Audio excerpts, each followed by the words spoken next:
इदं श्री सद्गुरुवे नमः। जन्म शताब्दी पुस्तक माला 89 मनुज देवता बने डे 12। राधे राधे राधे राधे राधे राधे राधे राधे राधे राधे राधे राधे राधे राधे। सभी से प्रार्थना कि मानसिक रूप से जप करते रहेंगे और गुरुदेव की प्रेम गंगा में नहाते रहेंगे।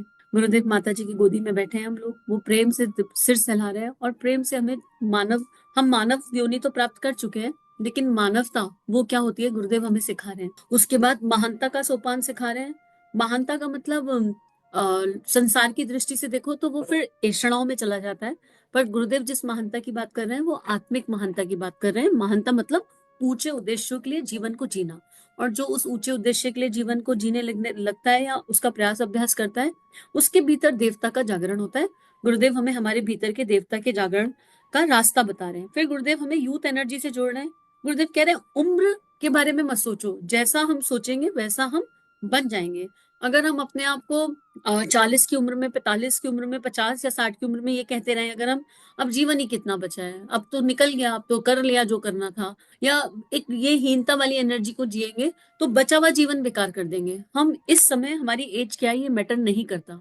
हमें ये देखना है कि हमारी जो भी एज है, हमने बीता जीवन जैसे भी जिया, वो अच्छा था या खराब, उससे मतलब नहीं। पर अगर इस उम्र में गुरुदेव हमारे सामने आ गए, इस उम्र में ईश्वर ने हमसे संपर्क साधा है, तो अब से हमको क्या करना है? अब हमको अपनी शक्तियों को जानना है, पहचानना है। हर किसी के पास कोई शक्ति है, इसमें कोई डाउट नहीं है। उम्र भले ही कोई हो, सबके पास कुछ नहीं तो बोलने की शक्ति तो है ही, और तो कुछ नहीं। तो हमें ये पता है कि हम क्या बोले। हम कम से कम यहाँ से अपना चिंतन साध लें कि अब हम 60 की उम्र में है, 50 की उम्र में है, 70 की उम्र में है या 75 की उम्र में है। अरे ये बड़ी कृपा की बात है, अगर भगवान मृत्यु से एक क्षण पहले भी मिल रहे हो तो भी उसको जी लेना चाहिए, उसको एंजॉय कर लेना चाहिए। ये नहीं सोचना चाहिए कि अब तो क्या ही है, अब तो जीवन निकल गया। जीवन का कुछ पता नहीं, किसी की डेट ऑफ डेथ किसी के हाथ में नहीं है।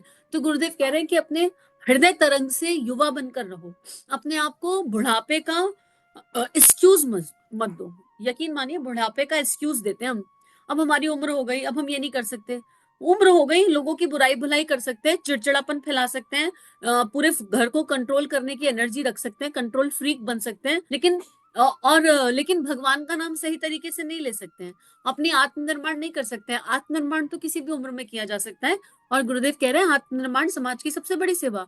तो हम गुरुदेव के वैल्यूज और प्रिंसिपल्स में क्या आ रहा है, सबसे महत्वपूर्ण क्या है? सबसे महत्वपूर्ण है उपासना, साधना, आराधना, और उसके बाद ट्रांसफॉर्मेशन और फिल्ट्रेशन। तो फिल्ट्रेशन तो बैठे बैठे करना है, चलते फिरते करना है, उठते बैठते करना है, उसमें उम्र से क्या लेना देना है। और जिसने ये शक्तियां अपना ली, जिसने आत्म विकास के इन बिंदुओं को अपना लिया, जिसने उपासना, साधना, आराधना का तत्व दर्शन समझ लिया, वो अपने आप ही यंग फील करेगा, उसके अंदर अपने आप ही जील होगी।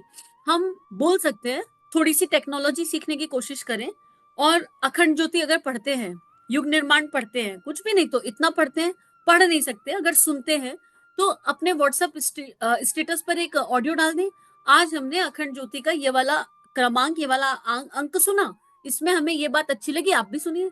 हो गया भगवान का काम। भगवान का काम करना सरल है, मुश्किल नहीं है।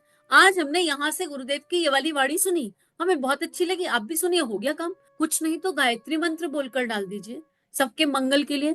कुछ नहीं तो धरती माता का नाम लेकर डाल दीजिए कि धरती माता को समर्पित गायत्री मंत्र। हम किसी भी उम्र में भगवान का काम कर सकते हैं। उम्र ईश्वर का काम करने के लिए बाधा नहीं हो सकती, पॉसिबिलिटी नहीं है।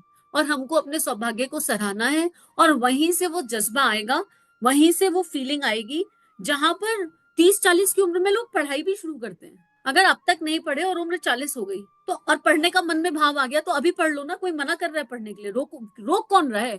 हमें विद्या अर्जन करने के लिए, योग्यता अर्जन करने के लिए कोई रोक ही नहीं सकता। बस हम सही उद्देश्य के साथ, निश्चित उद्देश्य के साथ अपने लक्ष्य की तरफ बढ़े, उच्चतम। तो गुरुदेव ये कह रहे हैं अगर ये वाली फीलिंग आ गई तो फिर स्वर्ग इसी पल में है। स्वर्ग में रहने वाले अपने वर्तमान का ध्यान करते हैं और भविष्य की तैयारी करते हैं, भूतकाल को पूरी तरह भूल जाते हैं और खिलाड़ी की तरह जिंदगी जीते हैं। आप अपने जीवन के तौर तरीके में ऐसा मौलिक परिवर्तन करते जाइए यहाँ से। और क्या काम करें? आप एक और काम कीजिए, लोगों की कमियों को, बुराइयों को हटाने की बात सोचें। मित्रों, यह दुनिया बड़ी खराब है और बड़ी जलील है, लेकिन इसमें अच्छाइयां भी हैं और भगवान का रूप भी है। यह तो मैं नहीं कहता कि इसमें भगवान का रूप नहीं, पर इसमें कमियां कम है क्या, बुराइयां कम है क्या? एक से एक दुष्ट और एक से एक बेईमान दुनिया में भरे हुए हैं। क्या करें? क्या दुष्टों के प्रति द्वेष करें? नहीं बेटे, द्वेष करके आप स्वयं जल जाएंगे। तो क्या करें? ईर्ष्या करें। ईर्ष्या से भी आप ही जलेंगे। प्रतिशोध करें। प्रतिशोध करने से भी आप स्वयं जल जाएंगे। इससे आप सामने वाले का जितना नुकसान करेंगे, उससे कहीं गुना ज्यादा अपना नुकसान करेंगे। एक तो दूसरे आदमी ने आपको नुकसान पहुंचाया, नुकसान नंबर 1, और फिर आपने एक नई बीमारी शुरू कर दी, दाह, ईर्ष्या, प्रतिरोध, प्रतिशोध, घृणा। इन सारी चीजों को आपने अपने मन में मस्तिष्क में विचारों में जगह दे दी। अब आप कैसे जिएंगे? आपको इसी मन मस्तिष्क विचार के सहारे जीना था। जिसको ईर्ष्या खा गई, दाह खा गया, प्रतिशोध खा गया, घृणा खा गई, अब आप खुद भी पिसेंगे, भीतर भीतर पिसते चले जाएंगे और मरने से पहले कई बार मर जाएंगे। आप बताइए, क्या आपको ऐसा करना चाहिए? आप ऐसा मत कीजिए। कितनी खूबसूरत बात गुरुदेव कह रहे हैं। गुरुदेव प्रेम की नींव रख रहे हैं हमारे अंतःकरण में, हमको दोष दृष्टि से रहित कर रहे हैं। जैसी दृष्टि वैसी सृष्टि। मुझे अगर दुनिया में सर्वत्र बुराई दिखाई पड़ रही है, तो ये दुनिया मेरा आईना है। इसका जो साइंटिफिक प्रमाण है वो ये है, एक दुकान में गए, शॉपिंग करने गए, मान लो चाय के कपों का सेट खरीदने गए। दुकान में बहुत सारे चाय के कप हैं, ठीक है, ऑब्वियसली होंगे, कई सारे डिजाइन हैं, और हम एक एक करके देखते जा रहे हैं। हमने एक सेट देखा, 4 सेट देखे, 8 सेट देखे, 10 सेट देखे। वो सब वो सब के सब सेट हमको अच्छे लगे, पर एक कोई विशेष प्रिय लगा, जो लगा हाँ ये हमारे घर की शोभा बढ़ाएगा। ठीक है, अभी वो सेट दुकानदार के पास है। दुकानदार से पूछा कितने का है? उसने कहा 300 रुपए का 6 कप है। हमने कहा ठीक है। हमने उस सेट को अपने पास रख लिया। अच्छा ये वाला पैक कर दो। दुकानदार ने पैक कर दिया। हमने उसको 300 रुपए दिए। कप का सेट हमारे हाथ में आया, पीछे से एक झटका लगा, दुकानदार के यहाँ कोई था, झटका लगा और वो हमारे हाथ से छूटकर गिर गया और गिरा तो हमारे दिल में 300 रुपए की उथल पुथल हो गई। अब उसके थोड़ी देर पहले ही इमेजिन करिए सिनेरियो कि एक कप का सेट दुकानदार के यहाँ अपने आप टूटकर गिरा था, जो आपने देखा था कि दुकानदार आपको दिखा रहा था जिस समय, तो एक कप का सेट गिरा था। दोनों में हमारे भावनाओं में अंतर होगा। जब तक उस सेट पर हमने श्री खर्च करके उस पर अपनी आत्मा का प्रकाश नहीं डाला था, तब तक उससे हमें लगाव नहीं हुआ था, ये हमारा सेट है वाली फीलिंग नहीं आई थी। तो दुकानदार के दिखाने में जो कप टूटे उसका हमको सुख दुख नहीं हो रहा, लेकिन जैसे ही हमने 300 रुपया, 400 रुपया, 500 रुपया देकर सेट खरीद लिया और वो टूट गया, तो हमको सुख दुख हुआ। मतलब जहां हम अपनी आत्मा का प्रकाश डाल देते हैं, जिस चीज को अपना मान लेते हैं, उससे जुड़ाव अनुभव करते हैं। ऐसे ही इस संसार में है। हम अपनी आत्मा का प्रकाश अगर बुराइयों पर डालेंगे, तो वो सारी बुराइयां हमारे भीतर इकट्ठी हो जाएंगी और कहीं ना कहीं हमारे भीतर हैं, तभी हमें वो दिखाई पड़ रही है। गुरुदेव लिखते हैं कि बेटा ये संसार हमारा रिफ्लेक्शन है, पूरी तरह हमारा रिफ्लेक्शन है। हम इस संसार में जो भी दोष दुर्गुण जिसका देख रहे हैं, वो हमारे भीतर कहीं सुप्त अवस्था में पड़ा है, भले ही जागृत अवस्था में नहीं दिखा। मान लो कोई दारू पी रहा है और उसको दारू पीता हुआ देख के हमारे मन में आ रहा है दारूबाज कहीं का है, दारूबाज कहीं का, कितनी ड्रिंक करता है। चरणामृत पीते हुए लोग नहीं दिखते क्या हमको? हमने कभी चरणामृत पीने वालों की तारीफ करी कि ये कितने अच्छे हैं, रोज चरणामृत बनाते हैं भगवान का, रोज चरणामृत पीते हैं? उनकी तो तारीफ नहीं करते। दारू पीने वाले पर ध्यान बहुत जल्दी चला जाता है। इसका मतलब हमने भी किसी जन्म में पी होगी, हमको पता है वो बुरी है। हमारा संस्कार अभी भी है, हमारा संस्कार अभी है, बस भगवान की कृपा से हमें वो माहौल नहीं मिला, हमें वो परवरिश नहीं मिली, हमें वो घर परिवार नहीं मिला जहां पर दारू थी, या कह लो भगवान ने कवच में रखा कि वो संस्कार हवा में प्रकट होकर नहीं आया।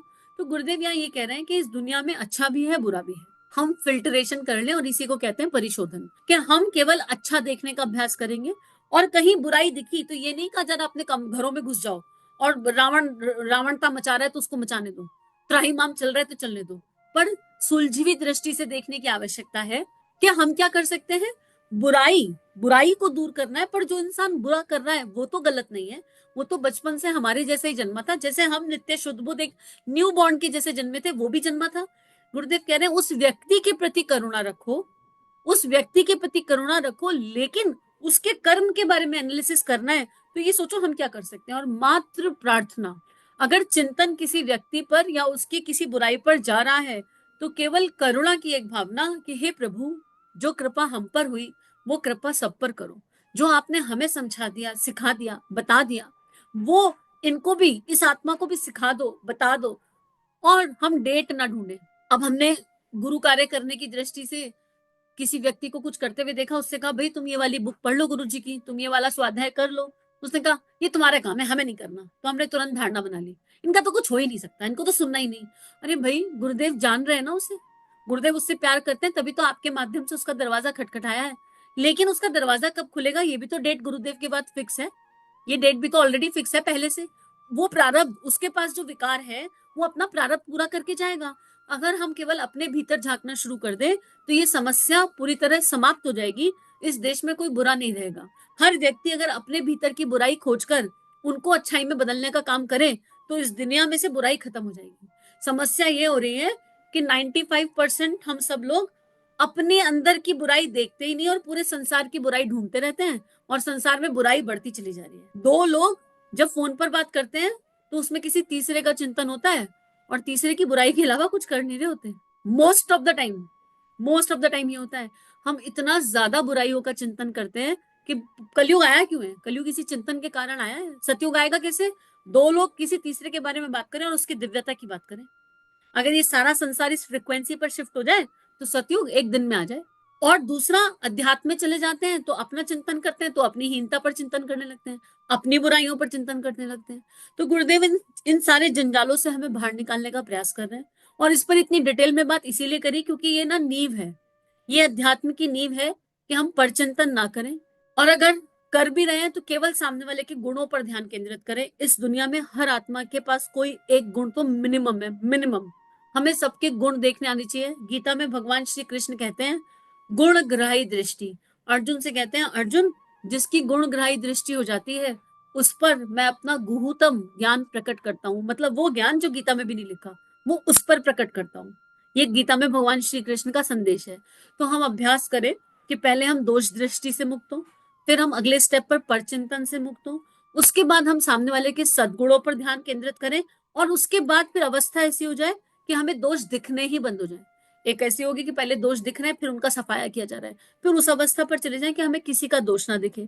फिर सेल्फ, सुई को अपनी तरफ घुमाएं, सेल्फ एनालिसिस करें, अपने अंदर क्या क्या अनावश्यक है। अब इसको दोष नहीं कहेंगे, बुराई भी नहीं कहेंगे, हमारे अंदर क्या क्या अनावश्यक है। जैसे घर की सफाई करते हैं, दिवाली की सफाई करते हैं, तो क्या होता है? अनावश्यक, खराब नहीं कहते किसी चीज को, ये काम की नहीं है, कहते हैं ये काम की नहीं है, काम की नहीं है तो उसको हटा देते हैं। ये थोड़ा कहते हैं ये चीज खराब हो गई, ये चीज बुरी है। अरे, छोटा बच्चा था पहले पेंसिल से लिखता था, अब पेंसिल की जगह पेन से लिख रहा है, तो इसका मतलब पेंसिल बुरी हो गई? नहीं, जो हमारे भीतर था उसने कुछ ना कुछ कंट्रीब्यूट किया। तो आप दृष्टि अपनी तरफ करें और कहें अच्छा, अब ये वाला जो संस्कार है ये काम का नहीं है, चलो इसे भगवान के चरणों में रखते हैं, इसकी जगह कोई नया संस्कार अपनाते हैं। बिल्कुल दृष्टा भाव में खुद को देखे, हीनता में जाने की कोई आवश्यकता नहीं है, लो होने की कोई आवश्यकता नहीं है। अरे, मानव जीवन मिला ही विकास के लिए। जो जन्म से ही सिद्ध आ जाते तो मानव जीवन का मजा क्या आता? जन्म लेते ही अहम ब्रह्मास्मिन, फिर क्या करते पूरी लाइफ? विकास ही नहीं था। जन्म लेते ही मैं ब्रह्मा हूं, सो हम तत्वमसी, फिर क्या करते जीवन में? खेल खेलने में मजा ही नहीं आता। पृथ्वी रूपी पाठशाला पर खिलाड़ी के जैसे खेल खेलने आए, तो खेल खेलेंगे कैसे? शतरंज स्तंभ नहीं होगा तो उसके बाद अपने भीतर देखें और अपने भीतर ही झांकना चाहिए। और तब तक, कब तक? जब तक हृदय रूपी मंदिर में अपना इष्ट हर समय मुस्कुराता हुआ नजर ना आने लगे, तब तक आंख बंद करो और हृदय में देखो तो ऐसा लगे कि ईश्वर मुस्कुरा रहे हैं, खिलखिला रहे हैं, और उनकी खिलखिलाहट और मुस्कुराहट देखकर हमारी स्माइल अपने आप आ रही है। हमें हंसना पड़ नहीं रहा, नेचुरली स्माइल आ रही है। ये प्रक्रिया तब तक करने की आवश्यकता है। डेट ढूंढनी नहीं, कब होगा ढूंढना नहीं, करते चलना है। एक ऐसा समय आएगा कि सारी इंद्रियां इष्ट चिंतन में डूब जाएंगी और फिर गुरुदेव की नजरों से संसार को देखेंगे, इष्ट की नजरों से संसार को देखेंगे। और जब इष्ट की नजरों से संसार को देखेंगे तो ये संसार स्वर्ग समान दिखाई देगा। इस संसार में कोई दोष कभी नजर ही नहीं आएगा। आज का स्वाध्याय यहीं पर गुरु चरणों में अर्पित समर्पित करते हैं। अपनी अपनी कॉपी की जांच करते हैं, अपना अपना स्वाध्याय करते हैं और स्वाध्याय करके डीप एनालिसिस करते हैं कि हमारा दिन भर का चिंतन कहाँ है। आशा है हम सबकी कॉपियां बन गई होंगी और हम हर 1 घंटे बाद दिल लिख रहे होंगे। एक प्रैक्टिस बताई थी गुरुदेव ने, बड़ी प्यारी सी प्रैक्टिस है, मुझे बहुत उसने कंट्रीब्यूट किया है। रिवाइज कर लेते हैं। एक कॉपी बनाइए, हर 1 घंटे बाद लेकर बैठिए 1 मिनट के लिए और ये देखिए पिछला 1 घंटा चिंतन कहाँ था। अभी कुछ जज नहीं करना, बस लिखना है, ठीक है। पिछला 1 घंटा चिंतन कहाँ था, 1 हफ्ते का डेटा अपने पास होना चाहिए। उसके बाद पता चल जाएगा कि दिन भर कर क्या रहे हैं। बहुत क्लियरिटी से साफ साफ समझ में आ जाएगा। उसके बाद नेक्स्ट स्टेप पर जाएंगे। अच्छा, हम मैक्सिमम टाइम किसके बारे में सोचते हैं? फिर उसकी बुराई सोचते हैं कि अच्छाई सोचते हैं? भूतकाल के बारे में सोच रहे हैं कि भविष्य के बारे में सोच रहे हैं? चिंतन कर रहे हैं कि चिंता कर रहे हैं? ये सारी क्लियरिटी हमारे हाथों में होगी। फिर हम कभी ये नहीं कहेंगे हमारा जीवन ऐसा क्यों है, हमें तो भगवान का नाम लेने का समय ही नहीं मिलता। हमको पता चल जाएगा आधा टाइम हम कर क्या रहे हैं। अपनी कॉपी अपने हाथ में होगी। लिखे बिना मजा नहीं आएगा, लिख कर करिए। लिखने से ना इंद्रियां एक्टिवेट हो जाती हैं। और इंटीग्रिटी के साथ करिए। ऐसा नहीं कि अभी हमें 1 हफ्ता लिखना है तो हम अलर्ट अलर्ट जिएंगे। जैसा सामान्य जीवन जी रहे हैं उसी को जीते जीते बस नोट करना है। 1 घंटा हो गया, मोबाइल में ही लगा लो रिमाइंडर। अच्छा, पिछले 1 घंटे मैंने क्या किया, पता चला रील देखने में निकाल दिया 25 मिनट। तो पता तो चलेगा कि कर क्या रहे हैं। और रील भी क्या देखी वो पता नहीं, एक भी काम की नहीं देखी। इसलिए लिखकर करेंगे तो आनंद आएगा। और गुरुदेव जिस स्व निर्माण की बात कर रहे हैं वो स्व निर्माण बहुत खूबसूरती से होगा। और ये ना करके देखा हुआ है, बड़े बड़े रजिस्टर भर के रखे हुए आज भी शायद कहीं घर में पड़े होंगे। इतना मजा आता था, यकीन मानो। जब अपनी कॉपी हर हफ्ते जांचो तो ऐसा लगता था मुंह छुपाए कहाँ चले जाए गुरुजी, पता नहीं क्या ही कर रहे हैं जीवन में। लेकिन वहां से सुधार शुरू हुआ और बहुत डीप सुधार शुरू हुआ। हर बार वो रजिस्टर पर जो लाल लाल डॉट आते थे वो हरे हरे में कन्वर्ट होने शुरू हो गए। और धीरे धीरे कॉपी हरी होने लगी। आज भी लाल आ जाते हैं, मानव जीवन है, मानव देह है, तो कुछ ना कुछ लगता है। लेकिन आज कॉपी बनानी नहीं पड़ती। इतना अवेयर और अलर्ट हो गया कि जैसे ही लाल की तरफ जा रहा होता है विद इन सेकेंड्स पता चल जाता है बेटे लाल की तरफ जा रहे हो, जरा चलो हरे की तरफ चलो, प्रेम के हरे रंग की तरफ चलो। तुरंत समझ में आ जाता है, इंस्टेंट समझ में आता है। तो आज का स्वाध्याय यहीं पर गुरु चरणों में अर्पित समर्पित। सभी अपना ध्यान रखिए, ध्यान करते रहिए। सभी को प्रणाम। श्री प्रिया काउंसलिंग चैनल और देव परिवार चैनल पर जो वीडियोस आपको मिल रहे हैं, अगर ये आपके जीवन को बदल रहे हैं तो ये केवल गुरु कृपा है। आइए इस गुरु कृपा को विश्वव्यापी बनाएं। जो भी लिंक आप सुनते हैं, आपको जो भी लिंक अच्छे लगते हैं उनको अपने व्हाट्सएप स्टेटस, फेसबुक स्टेटस, सारे सोशल नेटवर्किंग साइट्स पर लगाइए। इस टेक्नोलॉजी के माध्यम से आइए ऋषियों की, संतों की लेखनी को विश्वव्यापी बनाते हैं। जय हिंद, जय भारत। इदम श्री सद्गुरुवे नमः।